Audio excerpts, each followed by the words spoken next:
Hello friends, good afternoon. It's Niharika Bilochi. Today I will teach you something about tenses. Tenses क्या होते हैं? Tenses हमारी life में एक बहुत इम्पोर्टेंट रोल प्ले करते हैं क्योंकि कई बच्चे शुरू से from the first class they start learning what is tense but still जब तक भी वो अपनी ग्रेजुएशन लेवल पे पहुंचते हैं कई बार वो कंफ्यूज रहते हैं कि टेंसेस क्या होते हैं। तो आज मैं आपको जस्ट एक बेसिक नॉलेज दूंगी टेंसेस के बारे में जो एक बहुत इम्पॉर्टेंट रोल प्ले करते हैं सेंटेंस फॉर्मेशन के लिए, सेंटेंस को बोलने के लिए, सेंटेंस बनाने के लिए। तो हम क्या पढ़ेंगे आज? टेंस क्या होते हैं? Tense is a method that is used to refer a time. Tense एक तरीके का मेथड है जो कि टाइम के रेफरेंस से चलता है। जैसे कि टाइम कैसे होता है अपने पास? टाइम होता है जैसे हमारे पास पास्ट भी होता है, प्रेजेंट भी होता है एंड फ्यूचर भी होता है। तो इसी तरह से टेंस भी पास्ट भी होते हैं, प्रेजेंट भी होते हैं और फ्यूचर टेंस भी होते हैं। तो टेंस कितने टाइप के होते हैं? Past tense, present tense and future tense. ठीक है। और ग्रामर में इनके मेन बेसिक क्या है?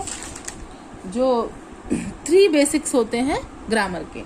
There are 3 basics of grammar. जैसे कि सेंटेंस स्ट्रक्चर, ठीक है, सेकंड है हमारा form of verb and third है हमारा ग्रामेटिकल पर्सन। तो जो ग्रामर हो, जो टेंस हो गए, टेंस के 3 तो बेसिक हो गए। पहला हो गया सेंटेंस स्ट्रक्चर, दूसरा हो गया forms of verbs and third हो गया ग्रामेटिकल पर्सन। अब सेंटेंस स्ट्रक्चर में कौन आता है? सेंटेंस स्ट्रक्चर में आता है जैसे कि सब्जेक्ट। क्या सब्जेक्ट है हमारा? सेकंड ऑब्जेक्ट एंड थर्ड है वर्ब। सेकंड क्या हो गया हमारा? Form of verbs. जैसे कि फर्स्ट फॉर्म उसको हम क्या बोलते हैं? Base. Second form past, third form हो गया पास्ट पार्टिसिपल। तो जैसे कोई भी फर्स्ट फॉर्म क्या होता है? ईट है, ईट का first form eat, second form ate and third form is eaten. ठीक है। और थर्ड आ गया हमारा ग्रामेटिकल पर्सन, मतलब वो फर्स्ट पर्सन भी हो सकता है, सेकंड पर्सन भी हो सकता है एंड थर्ड पर्सन भी हो सकता है। फर्स्ट पर्सन में क्या क्या आएगा? जैसे फर्स्ट पर्सन हम अकेले, तो आई, मी, वी। सेकंड पर्सन क्या हो गया? कोई भी सेकंड पर्सन हो तो you. Third person he, she, they, it, father, mother, grand parents, किसी का नाम, सन, मून, ये सब क्या हो गया? Third person. तो 3 पार्ट्स हो गए। एक तो सेंटेंस स्ट्रक्चर, दूसरा form of verbs and third हो गया ग्रामेटिकल पर्सन। तो जैसे अगर हमको कोई सेंटेंस बनाना है सिंपल प्रेजेंट टेंस में और आपके पास सेंटेंस है मैं फुटबॉल खेलता हूँ, तो हिंदी में तो क्या होता है बच्चों? जैसे हिंदी में तो सब्जेक्ट अपना आया, आप जैसे नॉर्मल भाषा बोल रहे हैं मैं फुटबॉल खेलता हूँ या मैं क्रिकेट खेलता हूँ। तो जैसे हिंदी में मैं आ गया, मैं क्या हो गया? वो तो हो गया सब्जेक्ट। ऑब्जेक्ट क्या हो गया? क्रिकेट। लेकिन हिंदी में तो ऑब्जेक्ट कहाँ आया? बीच में। एंड वर्ब कहाँ आया हमारा? थर्ड प्लेस पे। तो हिंदी में तो सब्जेक्ट, ऑब्जेक्ट एंड वर्ब, इस फॉर्म में सेंटेंस बनता है। पर जब हम इंग्लिश में कोई सेंटेंस फॉर्म करते हैं तो उसमें सब्जेक्ट और ऑब्जेक्ट उसको तो हमें छेड़ना नहीं होता, वो तो जैसा है हमने उसको वैसा यूज किया। चेंज किस में आता है? वर्ब में। ठीक है ना। वो फर्स्ट फॉर्म भी हो सकता है, सेकंड फॉर्म भी हो सकता है, थर्ड फॉर्म भी हो सकता है, लेकिन वो किस टाइप का सेंटेंस हम फॉर्म कर रहे हैं उस पर डिपेंड करता है। जैसे अभी हम सिंपल प्रेजेंट टेंस का सब्जेक्ट सेंटेंस फॉर्म कर रहे हैं तो उसमें सब्जेक्ट, वर्ब का फर्स्ट फॉर्म एंड ऑब्जेक्ट। तो इंग्लिश में क्या सीक्वेंस होगा? पहले सब्जेक्ट आएगा, फिर वर्ब की फर्स्ट फॉर्म आएगी एंड फिर ऑब्जेक्ट आएगा। ठीक है। जैसे कि क्या हो गया सिंपल प्रेजेंट टेंस में मैं फुटबॉल खेलता हूँ, तो इसमें क्या है? मैं तो क्या हो गया? सब्जेक्ट हो गया। तो मैं को हम इंग्लिश में कैसे बोलेंगे? आई। मैं फुटबॉल खेलता हूँ। फुटबॉल मीन्स आई और फुटबॉल क्या है? अपना ऑब्जेक्ट है, तो ऑब्जेक्ट कहाँ पे आ जाएगा, कोने में। तो आई की जगह पे तो अपन सिंपल आई रख देंगे, और ऑब्जेक्ट की जगह पे फुटबॉल, खेलता हूँ, आई प्ले फुटबॉल। तो ये हो गया सब्जेक्ट, ये हो गया अपना वर्ब, और ये हो गया अपना ऑब्जेक्ट। ठीक है ना। वैसे भी अब ऑब्जेक्ट क्या होता है हमारा, जिस पर काम हो रहा है, और वर्ब क्या होता है, जो काम हो रहा है। अब जैसे अपने पास अगर कोई आपको चार्ट बनाने के लिए बोले कि टेंस का चार्ट फॉर्म कीजिए, तो टेंस का चार्ट फॉर्म करना बहुत ही सिंपल होता है। हमारे पास टेंस कैसे होते हैं, एक सिंपल होता है, फिर कंटिन्यूअस होता है, एक परफेक्ट होता है, और एक परफेक्ट कंटिन्यूअस होता है। और ऊपर क्या है, प्रेजेंट, पास्ट एंड फ्यूचर। तो जब सिंपल को प्रेजेंट से मिक्स किया तो वो क्या बन गया, सिंपल प्रेजेंट। सिंपल को पास्ट से किया तो हो गया सिंपल पास्ट। सिंपल को फ्यूचर से किया तो ये हो गया सिंपल फ्यूचर टेंस। ठीक है, ये तो 3 ये हो गए। अब ये आ गया प्रेजेंट कंटिन्यूअस, प्रेजेंट और कंटिन्यूअस को किया तो प्रेजेंट कंटिन्यूअस टेंस। ठीक है ना। ऐसे ही past continuous, future continuous.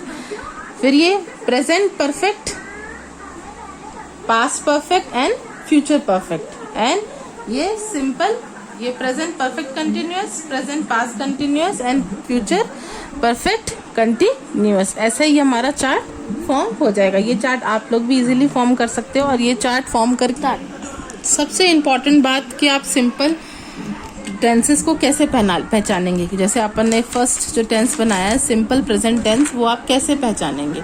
Hindi में जैसे लास्ट में जब आता है ता हूँ, ता है, ती हूँ या ते है, तो ये जब ये लास्ट में 3 ये चीजें लिखी हुई आती है ना, तो इससे हम क्या समझते हैं कि ये सिंपल प्रेजेंट टेंस है।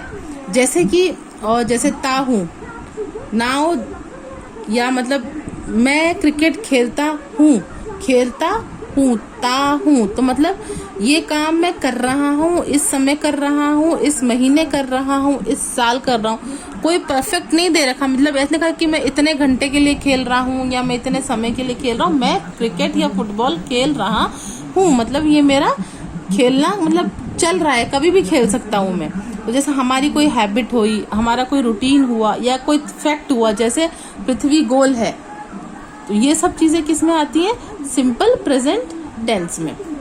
अब जैसे ये है, ये फैक्ट हो गया, पृथ्वी गोल घूमती है, पृथ्वी गोल घूमती है, वो तो फैक्ट है एक, ये चीज तो होती ही होती है। अब तुम केक खाते हो, या तुम पिज्जा खाते हो, या मैं पिज्जा खाता हूँ, तो ये चीज क्या है, मेरी हैबिट है, रूटीन। बच्चे फुटबॉल खेलते हैं, या मम्मी ऑफिस जाती है, ये सब चीजें क्या है, रूटीन में आ गई।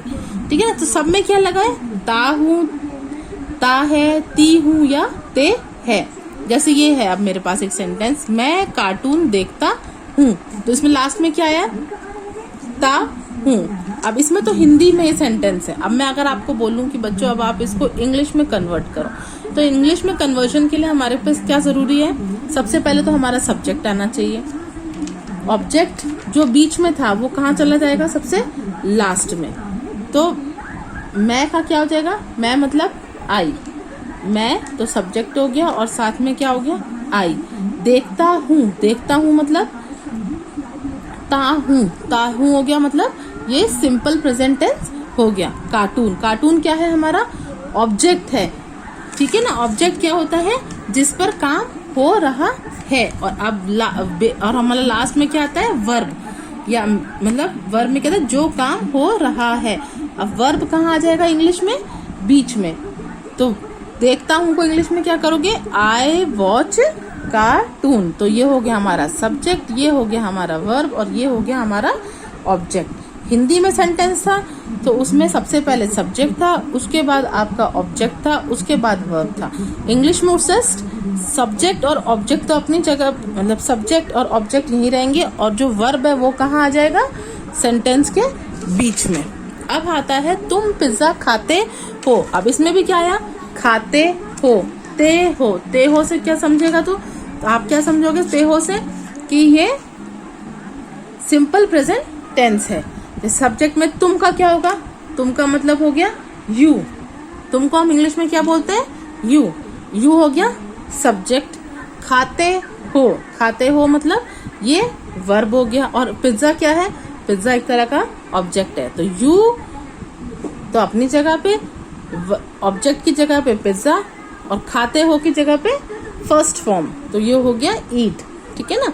तो क्या हो गया, सब्जेक्ट में first form of verb plus object आ जाता है। बच्चे क्रिकेट खेलते हैं, बच्चे क्या हो गया, चिल्ड्रन, चिल्ड्रन ये सब्जेक्ट हो गया। खेलते हैं, ते क्या है, सिंपल प्रेजेंट, तो ये वर्ब हो गया। एंड क्रिकेट, क्रिकेट बाहर चला गया तो हो गया इंग्लिश में चिल्ड्रंस प्ले क्रिकेट। अब सबसे इंपॉर्टेंट बात जो सिंपल प्रेजेंट टेंस की होती है, अगर थर्ड पर्सन मतलब क्या हो गया, किसी का नाम हो गया, ही शी हो गया। अगर वो सिंगुलर है, सिंगुलर मतलब हम एक जने की अगर बात कर रहे हैं तो वर्ब के साथ ES या फिर S जुड़ जाता है। जैसे रवि जल्दी सोता है, रवि क्या है, रवि सब्जेक्ट है, लेकिन रवि थर्ड पर्सन भी है। अब रवि सिंगुलर है, रवि बहुत सारा नहीं है, रवि एक ही है, लेकिन थर्ड फॉर्म है। जल्दी सोता है, जल्दी सोता है का मतलब रवि जल्दी सोता है, रवि क्या है, सब्जेक्ट है लेकिन थर्ड पर्सन है। जल्दी ऑब्जेक्ट है, सोता है वर्ब है। तो रवि की जगह पे आ गया। जल्दी मतलब अर्ली, एंड सोता है मैंने क्या समझाया, जब थर्ड पर्सन हो और वो सिंगुलर हो तो उसके साथ क्या लगेगा, या तो ES लगेगा या फिर S लगेगा। तो स्लीप्स, सोता है को क्या बोलते हैं, स्लीप, और थर्ड पर्सन के साथ सिंगुलर चीज है तो वो S आ जाएगी। तो सिंपल प्रेजेंट टेंस में क्या लगा, सब्जेक्ट प्लस वर्ब का फर्स्ट फॉर्म प्लस ऑब्जेक्ट। और अगर सब्जेक्ट थर्ड फॉर्म है और सिंगुलर है तो उसके साथ क्या ऐड हो जाता है, ES या फिर S। जैसे मैं अंडा खाता हूँ, तो मैं तो क्या हो गया, सब्जेक्ट हो गया, अंडा क्या हो गया आपका, ऑब्जेक्ट हो गया। खाता हूँ क्या हो गया, वर्ब हो गया। तो आई ईट एग, पापा ऑफिस जाते हैं, पापा क्या है, पापा थर्ड पर्सन है, ठीक है ना, और सिंगुलर है।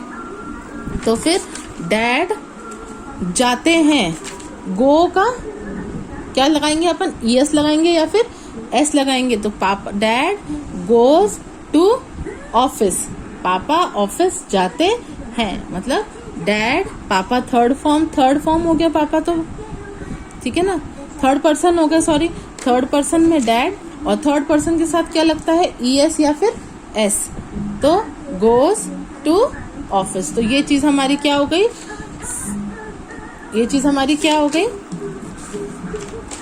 Simple present tense. So friends, अगर आपको मेरा ये टॉपिक सिंपल प्रेजेंट टेंस समझ आया, अच्छा लगा, तो प्लीज़ मेरे चैनल को लाइक करें, सब्सक्राइब करें, ताकि मैं आगे आपको और टेंसेस के बारे में फुल नॉलेज दे सकूं। So please friends, like and subscribe my channel. Thank you.